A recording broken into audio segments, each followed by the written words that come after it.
Before we dive in, hit that subscribe button, smash the like, and drop a comment if you want to see the darkest corners of humanity. Because what you're about to witness isn't for the faint of heart. Last day on death row. Behind the scenes before execution. The night was thick with tension, the kind that pressed against your chest like a vice. In the shadowed corridors of Oak Ridge State Penitentiary, the fluorescent lights flickered overhead, throwing long, sinister shadows across the concrete floors. In cell block D, a man sat alone on a narrow cot, his hands clenched around the edge like they were his last lifeline. John Mercer, convicted of a crime so brutal it haunted the city for years, was staring down the final hours of his life. Tomorrow, he would face the state's most lethal punishment, execution. But tonight was different. The guards whispered among themselves, uneasy, as if the walls themselves were watching. Mercer's attorney had vanished, citing unforeseen circumstances, leaving the condemned man to confront the system alone. Rumors circulated among the inmates. Someone had smuggled evidence out of the prison, evidence that could rewrite the verdict entirely. Outside, Detective Laura Grant walked briskly through the empty, rain-slicked streets surrounding the prison. She had been called back after receiving an anonymous tip. The voice on the other end had been calm, chillingly so. If Mercer dies tomorrow, the truth dies with him. Every instinct screamed that this was bigger than the execution, bigger than Mercer. The city had barely survived the terror of his crime, yet a new layer of secrets threatened to explode tonight.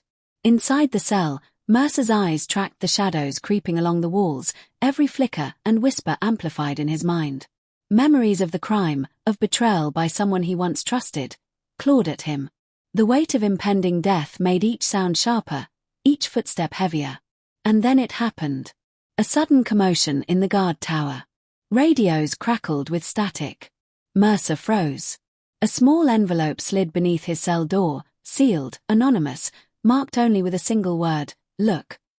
Detective Grant reached the perimeter, her flashlight slicing through the darkness, illuminating a single, discarded set of fingerprints on the prison fence. They didn't match Mercer's. Someone else had been here. Someone who knew more than they should. But when Mercer opened the envelope, what he found changed everything. The envelope trembled in Mercer's hands. Inside was a single, crumpled photograph.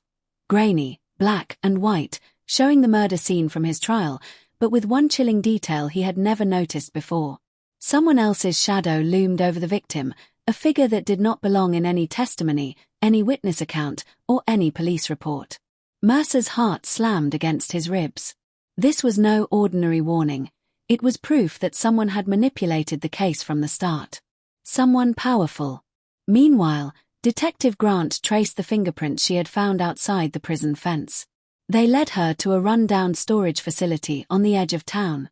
Broken locks and overturned crates hinted at a hurried search, as if someone had been hunting for something, or hiding it.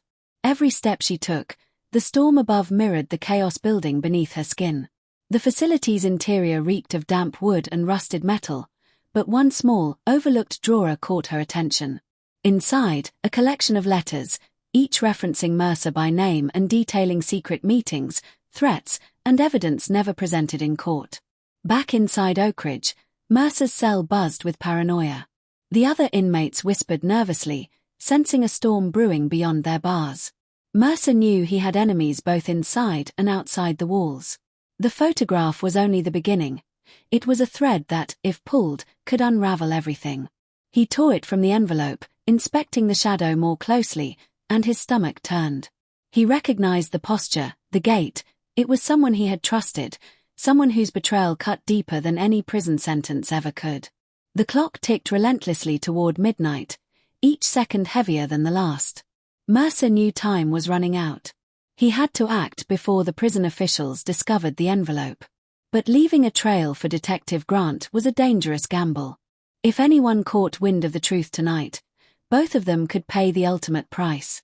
And then came the whisper from the vents, a sound too deliberate to be coincidence.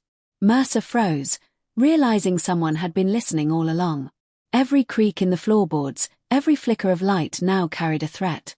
Outside, Detective Grant received a message on her secure line, "Stop digging, or you'll be next." She clenched her fists, eyes narrowing. Whoever had been pulling the strings wanted Mercer dead, but they also wanted her silenced. Inside the prison, Mercer's gaze fell on the corner of his cell. Another envelope, identical to the first, slid through the slot. His blood ran cold. When he opened it, what he found inside would make him question everything he thought he knew about justice. Mercer's hands shook as he unfolded the second envelope. Inside was a small USB drive, scrawled with a single word in shaky handwriting, "Watch."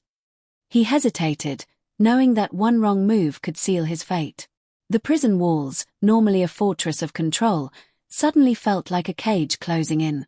Every shadow seemed alive, every footstep echoed with menace. Detective Grant, miles away in the interrogation office, inserted one of the letters she'd recovered into her laptop. Her eyes widened as the screen filled with emails, recordings, and scanned documents, a hidden network of corruption tying Mercer's conviction to politicians, law enforcement, and even people inside the prison. Each revelation was worse than the last. Someone had engineered the crime scene, manipulated witnesses, and ensured Mercer's execution would silence the truth forever. Back in Oak Ridge, Mercer plugged the USB into the prison's old, confiscated computer, a relic barely functioning in the guard's storage room. A video flickered to life, grainy and shaky, showing the night of the murder from a hidden security camera Mercer had never known existed. The footage revealed a shadowy figure moving behind the victim, the same figure in the first photograph. And then, the camera angle shifted. Mercer froze. It wasn't just anyone. It was the prison warden himself, meticulously planting evidence to ensure Mercer's guilt.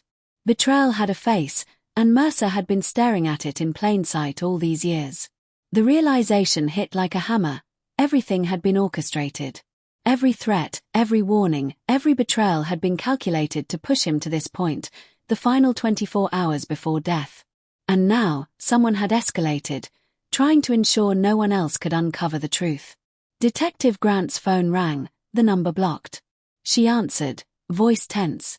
"Do you know who's behind this?" the caller whispered. Static buzzed before the line went dead. Her blood ran cold. Whoever orchestrated Mercer's conviction was watching her next. Inside the prison, alarms suddenly blared.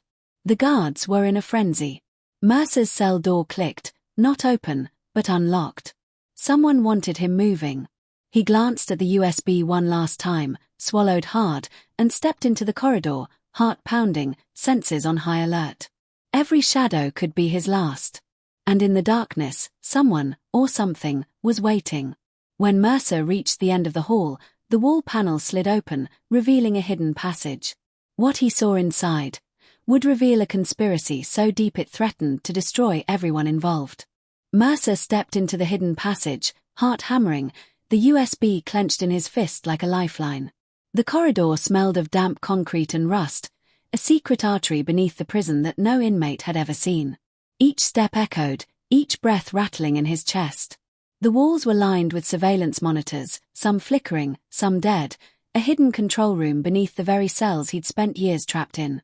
Detective Grant burst into the facility moments later, guided by a tip from an insider she still didn't fully trust.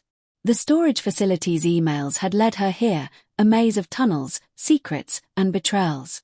She moved cautiously, gun drawn, senses razor-sharp. Somewhere in these shadows, the truth was waiting, and whoever orchestrated Mercer's fate was ready to strike. Mercer reached the far wall, where a steel door hummed softly.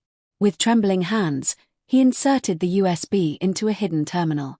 Files scrolled across the screens, evidence of tampered investigations, bribed officials, and a network of corruption that stretched from Oak Ridge warden all the way to City Hall. His eyes widened as names he thought untouchable blinked on the monitor. The system was designed not just to convict him, but to erase anyone who got too close. Then the lights cut out. Darkness swallowed the corridor. A shadow moved from the far corner. Mercer froze. The warden stepped forward, face pale, eyes cold, holding a small, black handgun. "You should have stayed in your cell," he whispered, voice slicing through the silence. Betrayal had come full circle. The man sworn to uphold justice had become the instrument of Mercer's death. Detective Grant's voice echoed behind the warden. "Step away from him," she shouted. In the sudden chaos, a gunshot rang out. Mercer ducked as the warden fired, shattering a monitor. Papers flew like confetti as the room erupted into violence. Mercer seized the moment, lunging for the gun, and in a heartbeat, the warden fell, stunned and restrained. The screens flickered back to life, exposing the full conspiracy to the world. Grant quickly downloaded the files, knowing this evidence could topple the corrupt network and clear Mercer's name if it reached the right authorities in time. Mercer sank to the floor, exhaustion washing over him, tears mingling with relief. The prison walls had held him captive for years, but now the truth had escaped. Yet even in triumph, a shadow lingered. The system that had tried to destroy him was far from broken. As the cameras captured every moment, Mercer looked at Grant and whispered, voice hoarse, "If they got this far, who else is still out there?" Outside the prison, the storm broke, lightning illuminating the walls that had once imprisoned him. Justice had been partially served, but the echoes of betrayal would haunt Oak Ridge forever. And for Mercer, the last day on death row had ended not in death, but in revelation, a reminder that some truths are darker than the crimes themselves.